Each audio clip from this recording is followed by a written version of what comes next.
Beralih ke informasi lain pemirsa, demi mengungkap tewasnya diplomat muda Kemenlu, polisi kembali menggelar olah TKP di kamar kos di Menteng, Jakarta Pusat.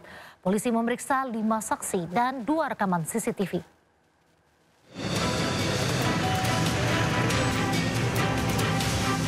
Petugas gabungan Polres Metro Jakarta Pusat dan tim Inafis Mabes Polri Rabu kemarin kembali menggelar olah TKP kasus tewasnya Arya Daru Pangayunan, diplomat muda Kemlu, di kos-kosannya di kawasan Menteng, Jakarta Pusat. Penyelidikan lanjutan dilakukan untuk mengungkap penyebab kematian korban. Polisi juga periksa 5 saksi yang diduga terkait korban. Selain itu, polisi periksa kamera CCTV di lokasi kejadian. Sementara kita telah melakukan pemeriksaan terhadap 5 orang saksi ya. Istri korban, rekan korban, penjaga, kemudian teman tetangga juga kita sudah melakukan olah TKP, kemudian untuk lebih memantapkan lagi olah TKP, barusan dari tim Pusiden Mabes Polri ikut membantu kita untuk membuat lebih terang apakah ini korban ini benar-benar meninggal karena apa gitu kan. Arya ditemukan meninggal secara mengenaskan di kamar kos-kosannya di Menteng, Jakarta Pusat Selasa pagi kemarin. Saat ditemukan, kondisi kepala dan wajah korban dipenuhi lilitan lakban. Polisi juga mendapati kamar kos korban terkunci dari dalam dan tidak ada barang korban yang hilang. Tim Liputan iNews melaporkan. CCTV merekam detik-detik ditemukannya Arya Daru Pangayunan, diplomat muda Kemlu yang tewas di kamar kosnya di kawasan Menteng, Jakarta Pusat. Dalam rekaman CCTV, 2 pria termasuk penjaga indekos korban membuka paksa jendela kamar untuk mencari keberadaan korban. Pencarian korban setelah pihak keluarga menghubungi penjaga kos untuk menanyakan keberadaan korban yang selama 2 hari tidak bisa dihubungi. Saat itu korban ditemukan tidak bernyawa dengan kondisi kepala terlilit lakban serta tertutup selimut.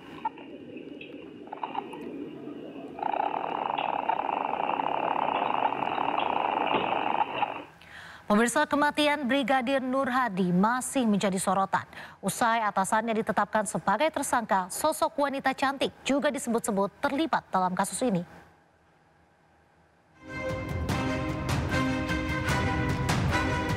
Misteri kematian Brigadir Nur Hadi mulai terkuak. 2 orang atasannya berpangkat komisaris polisi dan inspektur 2 menjadi tersangka. Kedua atasan tersebut menghabisi nyawa Nur Hadi lantaran cemburu dan tersinggung karena korban menggoda serta merayu teman wanita salah seorang tersangka. Hasil otopsi menunjukkan bahwa Brigadir Nur Hadi tewas karena dicekik dan luka di sekujur tubuh akibat dianiaya. Kami lakukan pemeriksaan dalamnya kami temukan ada luka memar atau resapan darah di kepala bagian depan maupun di kepala bagian belakang. Kalau berdasarkan teori, maka kepalanya yang bergerak membentur benda yang diam.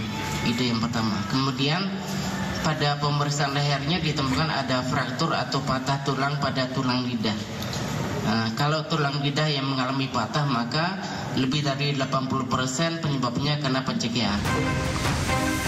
Tak hanya atasan Nur Hadi yang jadi tersangka, salah satu tersangka adalah wanita cantik bernama Misri Puspita. Di akun media sosialnya, Misri diduga pernah menjadi finalis ajang Duta Muslimah pada tahun 2019. Menurut keterangan kuasa hukum Misri, wanita kelahiran Jambi ini adalah tulang punggung keluarga dan menghidupi 5 orang saudaranya. Dalam kasus ini, Misri diduga menerima bayaran sebesar 10 juta rupiah dari Kompol Madeyogi Purusa Utama. Ia dibayar untuk menemani pesta dan bermalam di villa tempat pembunuhan itu terjadi. Tim Liputan iNews melaporkan. Terkait kasus kematian Brigadir Nur Hadi, Komisioner Kompolnas Hoirul Anam meminta kedua perwira polisi dihukum berat. Kasus ini harus dibuka terang. Apakah memang peristiwanya terkait perilaku? Artinya memang perilaku yang tidak baik oleh mereka, para anggota, sampai hilangnya nyawa? Ataukah ini peristiwa-peristiwa yang masih ada sangkut pautnya dengan tugas dari anggota tersebut yang menjadi korban? Nah itu harus menjadi titik terang dulu. Yang kedua, apakah ini semata-mata penganiayaan sampai hilangnya nyawa, ataukah ini pembunuhan, ataukah ini pembunuhan berencana? Nah, standing itu juga harus dijelaskan. Ya, saya kira problem ini penting. Yang ketiga, bagi kami Kompolnas, kami berharap ya seberat-beratnya. Terakhir, kami berharap ya sinergi antara polisi, jaksa sama hakim dalam konteks melihat kasus ini juga clear. Ya, oleh karenanya kami sih berharap ya untuk pembelajaran siapapun kepolisian di Republik Indonesia ini, harapannya adalah sanksinya seberat-beratnya. Kalau dia terbukti bersalah, tidak boleh kompromi. Pemirsa, sebuah kapal tongkang bermuatan batu bara menabrak kapal motor yang mengangkut puluhan penumpang di perairan Sungai Barito, Kabupaten Barito Utara, Kalimantan Tengah. 3 penumpang menghilang dan masih dalam pencarian tim SAR gabungan.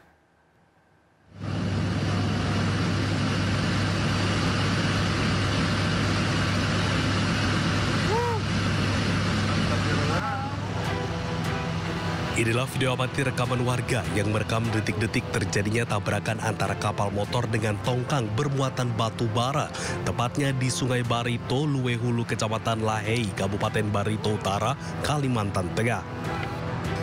Para penumpang panik berusaha menyelamatkan diri dan melompat dari atas kapal sebelum akhirnya kapal motor terbalik. 34 penumpang dinyatakan selamat, sedangkan 3 korban hilang diduga tenggelam dan masih dalam pencarian. Untuk sementara data korban, kami mendapat informasi bahwa korban masih dalam pencarian, itu 3 orang.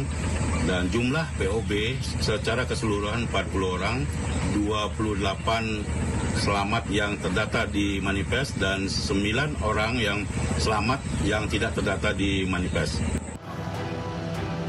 Berdasarkan hasil investigasi tim dari Dinas Perhubungan Barito Utara, penyebab terjadinya tabrakan akibat mesin kapal motor yang tiba-tiba mati. Saat bersamaan, di lokasi melintas sebuah tongkang yang tengah ditarik sebuah kapal tugboat, sehingga tabrakan tidak bisa dihindari. Hingga kini tim SAR gabungan masih melakukan pencarian korban yang diduga tenggelam dengan menyisir di lokasi kejadian. Dari Palangkaraya, Kalimantan Tengah, Adesata Ayus melaporkan. Pemirsa, setelah sepekan tenggelam, KMP Tunduk Pratama Jaya akhirnya ditemukan di dasar laut Selat Bali. KMP Tunduk Pratama Jaya diduga kuat ditemukan di dasar laut Selat Bali di kedalaman 49 meter. Pencarian dilakukan dengan menggunakan sonar dari KRI Pulau Vanildo. Setelah sonar memastikan objek mencurigakan, petugas kemudian menurunkan kendaraan bawah air tanpa awak yang dikendalikan dari permukaan atau ROV. 37 penyelam disiapkan untuk mencari korban yang kemungkinan terjebak di dalam kapal. Namun tim SAR belum menerjunkan penyelam karena lokasi kapal sekitar 30 meter dari kabel listrik bawah laut Jawa Bali.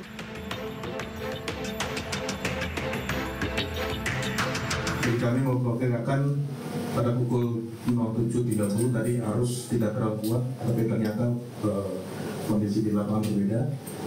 Kami menurunkan kamera bawah air sampai dengan kedalaman 35 meter. Tapi setelah kedalaman 35 meter, kamera tersebut hanyut oleh air, sehingga tidak bisa terdeteksi yang lain. Tapi sebelum hanyut, kita masih bisa monitor objek yang ada di bawah air. Tim SAR gabungan kembali menemukan 3 jenazah diduga kuat korban tenggelamnya KMP Tunduk Pratama Jaya di Selat Bali. Jenazah pertama ditemukan di sekitar pantai Perpat Sembulungan Muncar, Banyuwangi, Rabu malam. Jenazah berjenis kelamin laki-laki memakai kaos hitam dan celana jeans pendek biru.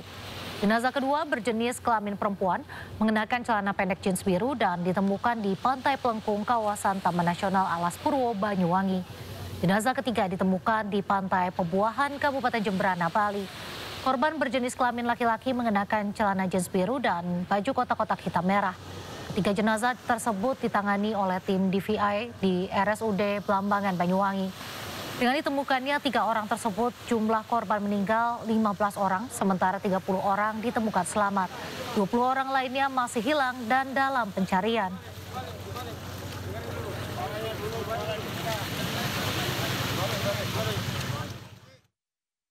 Menteri Perhubungan Budi Purwagandi mengatakan sampai saat ini 42 korban kecelakaan berhasil dievakuasi dari kecelakaan KMP Tunu Pratama di Selat Bali. 65 baik jumlah kru maupun penumpang, 30 ditemukan selamat, kemudian 12 meninggal dunia. Jadi ya, jadi 42 yang sudah ditemukan. Alhamdulillah. Dan kami berharap kita bisa menemukan lagi. Mudah-mudahan masih ada yang selamat. Ya. Kejaksaan Agung menetapkan 9 tersangka baru dalam kasus dugaan korupsi tata kelola minyak mentah dan produk kilang PT Pertamina dan kontraktor. Informasi lengkapnya usai jeda, tetaplah di Sido Malam.